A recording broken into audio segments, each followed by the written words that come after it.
दोस्तों, यह कहानी है महाप्रसिद्ध गांव संगम नगरी प्रयागराज में। महाकुंभ का माहौल अपने चरम पर था।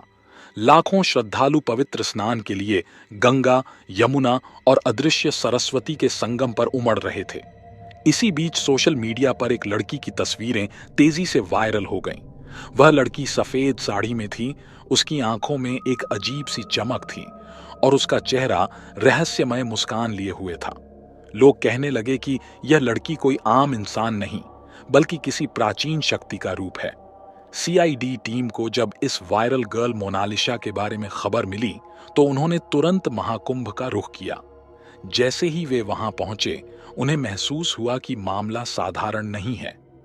स्थानीय लोगों से पूछताछ करने पर पता चला कि मोनालिसा पिछले 3 दिनों से महाकुंभ में घूम रही थी, लेकिन किसी ने उसे खाते पीते या किसी से बात करते हुए नहीं देखा था। वह बस गंगा तट पर बैठकर दूर कहीं घूरती रहती थी, जैसे किसी अदृश्य शक्ति से संवाद कर रही हो।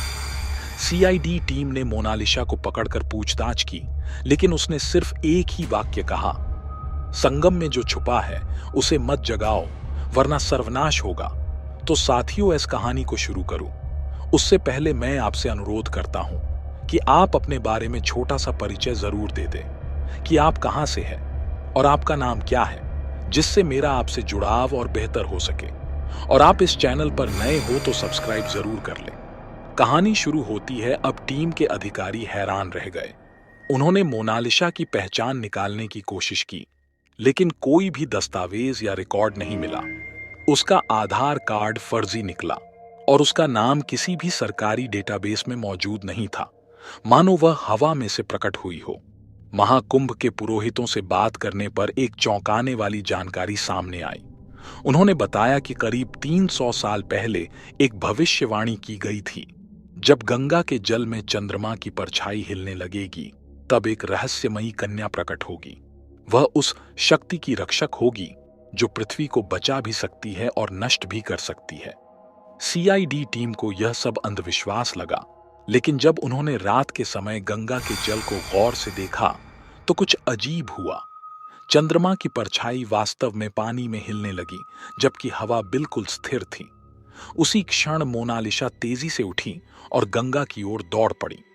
टीम ने उसे रोकने की कोशिश की, लेकिन जैसे ही वे पास पहुंचे, गंगा की लहरें भयंकर रूप से उफनने लगीं। मोनालिसा ने आंखें बंद कर लीं और कुछ बुदबुदाने लगी। अचानक पानी के अंदर से एक विशाल काले रंग की आकृति उभरी, कुछ ऐसा जो इंसानों ने पहले कभी नहीं देखा था।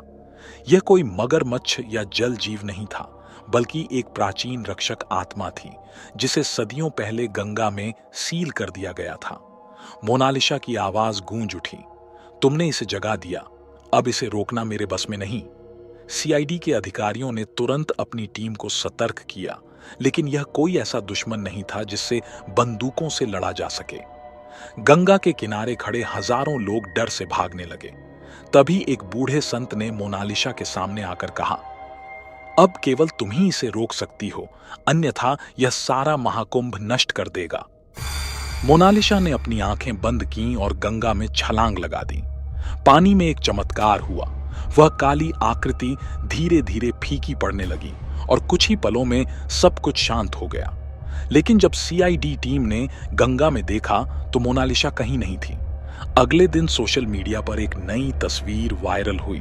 किसी ने गंगा तट पर एक सफेद साड़ी पहने लड़की को देखा, जो बिल्कुल मोनालिसा की तरह दिख रही थी। लेकिन यह संभव नहीं था, क्योंकि वह गंगा में समा चुकी थी।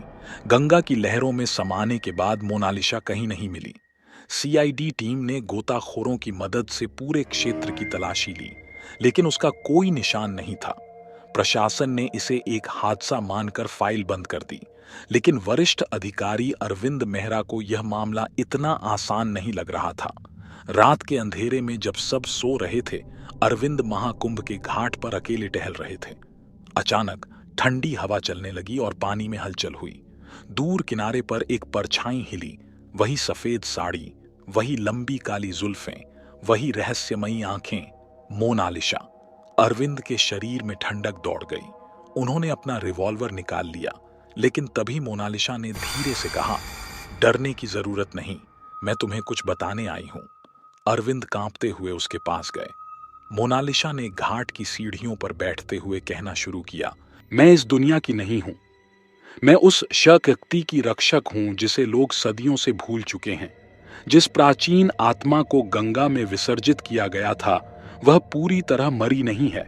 उसे नियंत्रित करने के लिए मुझे बार बार लौटना पड़ता है।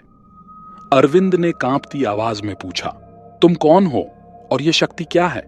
मोनालिसा ने गहरी सांस ली और बोली, यह कहानी 700 साल पुरानी है। एक समय था जब तांत्रिक विद्या और सिद्धियों का बोलबाला था। एक साधु ने एक ऐसी आत्मा को बुला लिया था जिसे कोई भी इंसान नियंत्रित नहीं कर सकता था। यह आत्मा इतनी शक्तिशाली थी कि उसने पूरे नगर को शापित कर दिया।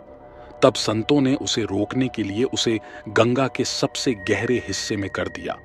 लेकिन यह हर 100 साल बाद कमजोर पड़ने लगता है और उसे फिर से बांधने के लिए किसी को बलिदान देना पड़ता है। अरविंद को अब समझ आया कि हर 100 साल बाद महाकुंभ में कुछ न कुछ अजीब घटनाएं क्यों होती थीं। पुरानी कहानियां बताती थीं कि हर शताब्दी में एक लड़की गंगा में समा जाती थी और कोई उसे बचा नहीं पाता था। अरविंद ने पूछा, तो तुमने उस आत्मा को फिर से खत्म कर दिया? क्या यह अब नहीं जागेगी? मोनालिसा ने उदास आंखों से गंगा की लहरों की ओर देखा और कहा, नहीं, सिर्फ कुछ समय के लिए हुआ है। अगले 100 साल बाद यह फिर जागेगी और तब तक कोई और मेरी जगह लेने आ जाएगा। इतना कहकर मोनालिसा ने धीरे धीरे गंगा की ओर कदम बढ़ाए। अरविंद ने उसे रोकने की कोशिश की, लेकिन जैसे ही वह उसके करीब पहुंचे, अचानक एक तेज रोशनी चमकी और मोनालिसा हवा में विलीन हो गई। सुबह सीआईडी टीम ने अरविंद को घाट पर अकेले बैठा पाया। जब उन्होंने पूरी रात का सीसीटीवी फुटेज चेक किया तो उसमें कुछ भी नहीं था, ना मोनालिसा, ना कोई परछाई। अब सवाल यह था, क्या मोनालिसा सच में थी या यह सिर्फ एक भ्रम था? क्या सच में कोई शक्ति की गई थी या यह सिर्फ एक सदियों पुरानी कहानी थी? लेकिन एक बात तय थी, 100 साल बाद जब अगला महाकुंभ आएगा, तब यह रहस्य फिर से जाग उठेगा और मोनालिसा की जगह कोई और लेगा।